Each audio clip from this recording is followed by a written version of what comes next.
It, it, it, it. 500 M.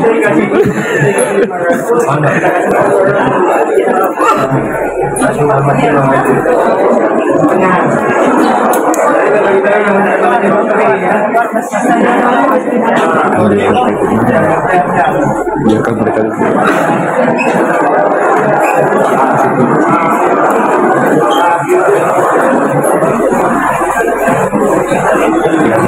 Iya, dari sono.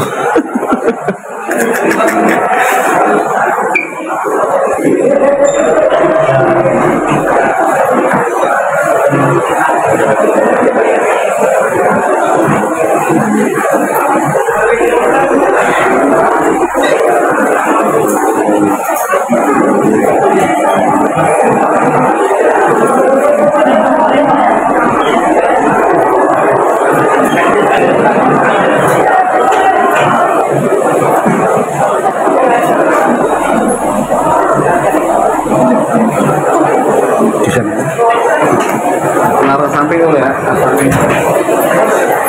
Bang, sini aja bang. Nah, sudah sama-sama. Kita ya. Ayo. Penyerahan proposal ya bang dari pihak tergugat sendiri. Oke, saya ralat ya. Jadi bukan penyerahan proposal ya. Hari ini agenda mediasinya adalah tanggapan atau jawaban dari para tergugat terhadap proposal para tergugat yang sudah disampaikan minggu lalu. Nah, hari ini kami terima jawaban itu ya. Ada beberapa poin yang sudah disampaikan dan saya kira apapun yang menjadi jawaban mereka itu hak mereka ya.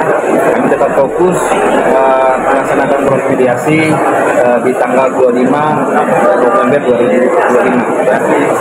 Mungkin jawabannya betulkah ada angka di 504 miliar itu? Ya, ada. Jadi memang kan begini, mereka itu kan dalam jawaban mereka itu menyampaikan berdasarkan putusan ya, putusan 362 dan putusan 363. Itu dalil mereka menjawab proposal itu. Nah, kemudian juga mereka juga menyampaikan di poin terakhir itu menurut mereka ya, klien mereka itu mengalami kerugian material imaterial. Padahal kan sebenarnya kalau terkait dengan apa namanya narasi terkait kerugian nanti kan sebenarnya tidak bicara dalam proses mediasi ya, tapi ya, itu masuk dalam pokok perkara. Tapi sah saja ya, itu hak mereka ya. Apanya itu bang? Maksudnya angka nominalnya bang? Jadi angka nominalnya itu ada kerugian 4 miliar ditambah 500 miliar ya kan.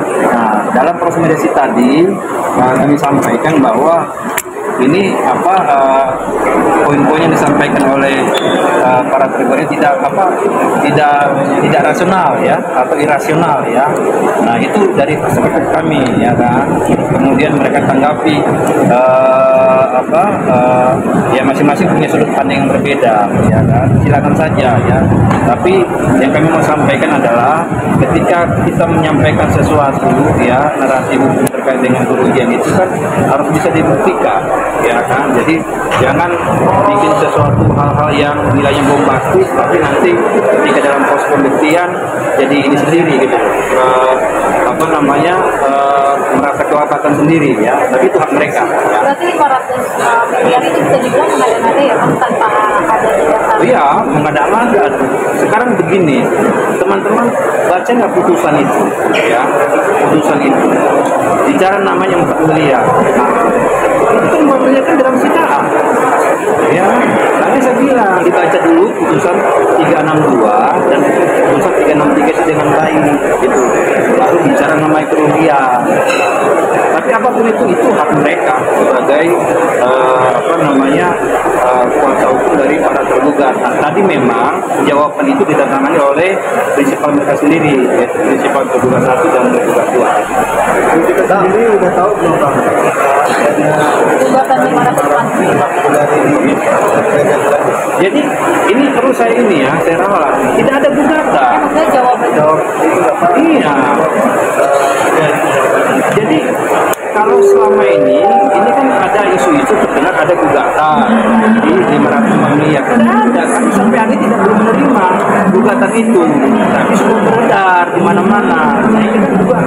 dicari kan ini ya, apa namanya, membangun opini-opini yang tidak sesuai dengan fakta ya. Nah, terus kemudian ini minggu depan kan agendanya adalah Taupus ya. Taupus itu adalah menghadirkan prinsipal masing-masing pihak ya. Jadi Taupus itu tidak dilaksanakan hanya untuk kuasa hukum, tapi menghadirkan prinsipal masing-masing. Baik Nikita Mirzani sebagai prinsipal penggugat satu, kemudian Reza Kredit sebagai prinsipal penggugat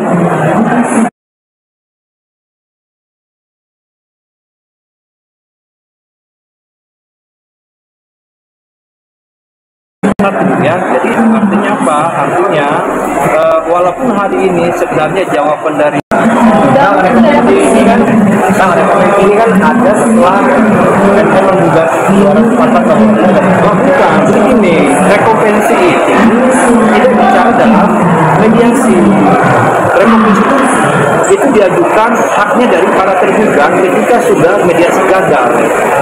Ya, artinya masuk namanya jawaban dan eksepsi. Nah, kemudian kalau mereka menggunakan haknya melakukan gugatan kembali rekompensi silakan. Tapi dalam tata kelola mediasi sesuai dengan Perma 1 2016 ya, itu tidak bicara namanya pokok perkara, bicara namanya identifikasi masalah, terus kemudian bicara namanya negosiasi di situ. Jadi kalau misalkan didalikan lagi kerugian masing-masing, ya saya kira kurang tepat ya. Berarti minggu depan kita hadir bang? Iya. Sudah dapat izin kan dari lapas? Ya, kami akan ajukan itu karena memang kan mengajukan itu kan hak ya, hak kita sendiri ya untuk hadir dalam proses mediasi. Ya. Pasti kami akan ajukan itu. Biro mediasi juga bang berarti ya? Iya, belum mediasi. Prinsipal juga pasti hadir bang? Kalau dari prinsipal dari tergugat 1 dan tergugat 2 itu tadi disampaikan oleh kuasa hukumnya akan diupayakan ya kan. Tapi kalau kami sih kami yakin ya kami bisa menghadirkan prinsipal kami dari penggugat. Kalau tujuannya kemudian bertemu apa sih bang, boleh tahu bang? Jadi tujuannya kan disampaikan Ibu Mediator. Ini kan Ibu Mediator ini menelpon langsung ya apa sih sebenarnya keinginan masing-masing prinsipal ini ya kan, yang tidak bisa memang diwakili para kuasa hukum dalam proses mediasi.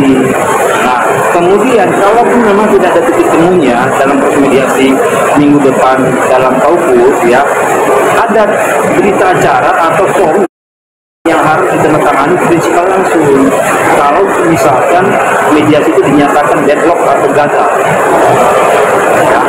Kalau nggak deadlock apa bang? Kalau tidak deadlock nanti kan ada penyusunan itu butir-butir kesepakatan kemudian ditingkatkan menjadi kesepakatan perdamaian. Iya, cuma persoalannya kan proposal kami yang 209 itu kan ditolak.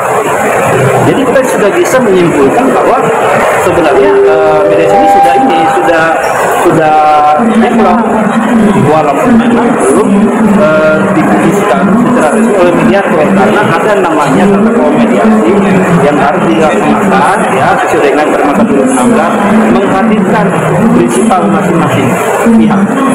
Bukan ya? Kalau kita hadir tapi gimana?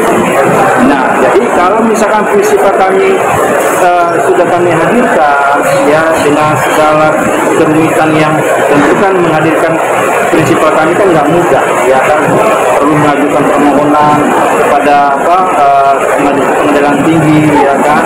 Nah, terus kemudian hadir tapi prinsipal dari para tergugat tidak hadir ya, silakan nanti mediator yang bersikap, tentu ada konsekuensi tidak bersikap baik ya, silakan nanti itu ya. Mengingatkan bang konfrontasi sebelumnya kan kita juga sempat dihadirkan dari tahanan ya, ini juga Reza sudah hadir Ya, nah kalau kita balik ke belakang kan kita nggak tahu, ini kan bisa berubah-ubah, siapa tahu Raja Kelasnya bisa hadir, kita nggak tahu ya. tapi harapannya bisa hadir ya bang? Sebenarnya bukan harapan juga sih, karena itu ketentuan hukum acara sesuai dengan Perma 1 2016 ya. Jadi ya dia sebagai prinsipal dari tergugat ya wajib hadir. Bang, tapi dari ibarat besar dari pertama itu bang, kalau sebenarnya itu kerugiannya adalah kalau tidak ada psikolog dan segala macam. Kalau pendapat saya sih, pendapat kami irasional. Iya, iya, orang peristiwanya yang terjadi kan ya kita sendiri yang mengalami. Bahkan di dalam putusan itu juga ya kan dalam putusan jelas ya kan yang tidak dipanggil itu kemana, benar nggak? Iya, makanya saya bilang baca dulu putusannya dengan baik, lalu menyampaikan argumentasi hukum supaya kita bisa mengedukasi masyarakat ini dengan baik ya. Oke ya. Terima kasih Bang. Itu ya. Oke Bang. Oke. Jangan jadi cancel aja dulu.